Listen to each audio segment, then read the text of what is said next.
क्या करे क्या ना करे ये कैसी मुश्किल है, कोई तो बता दो इसका हल तो मेरे भाई। इसके आगे का गाना तो मैं नहीं गाऊंगी क्योंकि आप लोगों के लिए वो नहीं है।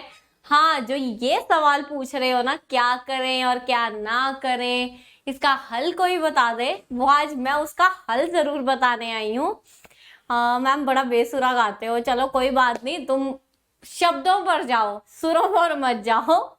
ठीक है, तो आज बहुत ज्यादा सवाल बार बार आ रहे हैं जिनका जवाब भी मैं बार बार दे रही हूँ कि मैम कौन सी बुक्स से पढ़ना है। 9th में आ गए, 10th में आ गए, तो आखिरकार हम सैंपल पेपर सॉल्व करें या हम अकेली एमसीक्यूज की बुक सॉल्व करें, या हम फॉर एग्जाम्पल अगर मैथ्स है तो उसमें आर.डी. शर्मा से पढ़ें, साइंस में लखमीर सिंह ले, यू लाइक लें, क्या करें। तो ये बहुत से सवाल मेरे पास आप बच्चों के आ रहे हैं, तो आज मैं उसी का जवाब देने के लिए इस चैनल के ऊपर आई हूँ। देखो, जैसा कि मैं बार बार कह रही हूँ कि सबसे पहले तो आप एनसीईआरटी पढ़िए, go through the entire NCERT first. उसकी सारी थ्योरी, उसके सारे इन टेक्स्ट बैक क्वेश्चन जब आपने कर लिए तो आप 90% मेरे हिसाब से तैयार है अपने एग्जाम देने के लिए। 90 ना सी 80% तो आप तैयार हैं। वैसे तो 100% ही मैं मानकर चलूंगी कि एनसीईआरटी में से 100% पेपर वहीं से आता है, पर मैं फिर भी आपको अभी 90% बोल रही हूँ। ठीक है, जब आपने एनसीईआरटी कर ली तो आप तैयार हैं एग्जाम, बोर्ड के एग्जाम में बैठने के लिए, या चाहे 9th के एग्जाम्स हैं आपके, आप 9th के एग्जाम में बैठने के लिए भी तैयार हैं, अच्छे से तैयार हैं।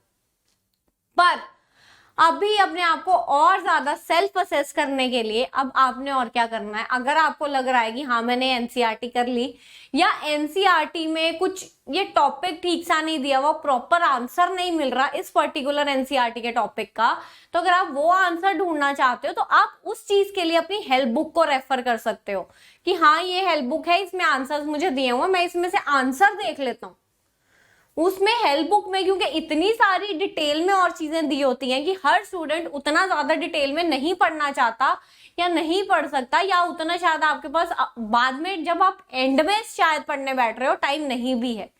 ठीक है, तो उसमें बहुत चीजें इलैबोरेट करके दी होती हैं, तो उतना आपको करने की जरूरत नहीं है। हाँ, एक पर्टिकुलर आप टॉपिक पढ़ रहे हो, उससे रिलेटेड आप चाहते हो कि मुझे नोट्स चाहिए, तो आप वो नोट्स जो है वो हेल्प बुक खोलिए कोई भी। जैसे फॉर एग्जाम्पल अगर केमिस्ट्री है तो आप एस चंद ले सकते हैं, लखमीर सिंह मंजीत कौर जो आपकी बुक है। ठीक है, उसके बाद आप दिनेश ले सकते हैं, प्रदीप ले सकते हैं, कोई भी बुक ले सकते हैं। मैथ्स के लिए अगर आपको लग रहा है कि हाँ मैंने एनसीईआरटी की सारी बुक खत्म कर ली, मुझे एनसीईआरटी के सारे क्वेश्चंस आते हैं, मुझे एक्स्ट्रा प्रैक्टिस के लिए कोई बुक चाहिए, तो हाँ you can refer for extra practice after completing your NCERT, तब आप आर.डी. शर्मा या उठा सकते हो। पर अगर एनसीईआरटी कंप्लीट नहीं हो और आप आर.डी. शर्मा उठा रहे हो तो वो निरी बेवकूफी है, तो ऐसा नहीं करना। ठीक है, तो पहले एनसीईआरटी पे अपना ध्यान दीजिए। उसके बाद जब आपकी एनसीईआरटी हो गई, सब हो गया, उसके बाद मेरी आप लोगों को सलाह है कि आप उसके बाद सैंपल पेपर सॉल्व कीजिए। बैक ईयर के जितने क्वेश्चन पेपर्स हैं आप वो उठाइए, बहुत इंपॉर्टेंट है। अगर आपने वो नहीं किए तो दिक्कत होगी। जितने भी बैक ईयर के प्रीवियस ईयर क्वेश्चन पेपर्स हैं, इवन कि हमारे टेलीग्राम चैनल के ऊपर भी क्वेश्चन पेपर्स मैं अपलोड करती हूँ, so go through the all important questions कि हाँ कौन कौन से इंपॉर्टेंट क्वेश्चंस हैं प्रीवियस ईयर के। यू लाइक उठा सकते हैं आप, तो वहां से देखिए, उसके बाद उन क्वेश्चंस को सॉल्व करने की कोशिश कीजिए। अगर आपको लग रहा है कि मेरे वो क्वेश्चन सॉल्व हो रहे हैं तो बहुत अच्छी बात है, आपको इसका मतलब आपकी तैयारी है। पर अगर इन केस आपको लग रहा है कि ये प्रीवियस ईयर में आया हुआ पर मेरा सॉल्व नहीं हो रहा, इसका मतलब आपको टॉपिक पढ़ने की दोबारा से जरूरत है। ये मत सोचना कि भैया ये कहाँ से मेरे पेपर में थोड़ी आ जाएगा, आ सकता है। तो इसी तरह से आप बुक्स को पढ़िए, सैंपल पेपर्स को पढ़िए, और स्पेशली 10th क्लास के स्टूडेंट्स, उनमें जो टर्म 1 है, सब्जेक्टिव पेपर नहीं आने वाला, उसमें इस बार ऑब्जेक्टिव पेपर आ रहा है, एमसीक्यूज आ रहे हैं, तो वो 10th क्लास के स्टूडेंट्स जो हैं वो एमसीक्यूज के लिए आप हेल्प बुक ले सकते हैं। जैसे कि आप ओसवाल की बुक ले लीजिए, इट इज वेरी गुड। उसमें बहुत ज्यादा एमसीक्यूज नहीं है, बट हाँ जितने हैं क्वालिटेटिव हैं, बहुत अच्छे हैं। So you can refer to that book. तो इसीलिए ये मेरी सलाह आपको एंड में यही है कि बहुत सारी बुक्स ऑफ मत कीजिए, स्टार्टिंग में ही एनसीईआरटी देखिए, जब आपको लगता है आ गया नोट्स के लिए बुक रेफर करिए, और उसके बाद सैंपल पेपर्स, प्रीवियस ईयर के क्वेश्चन पेपर्स को पढ़िए।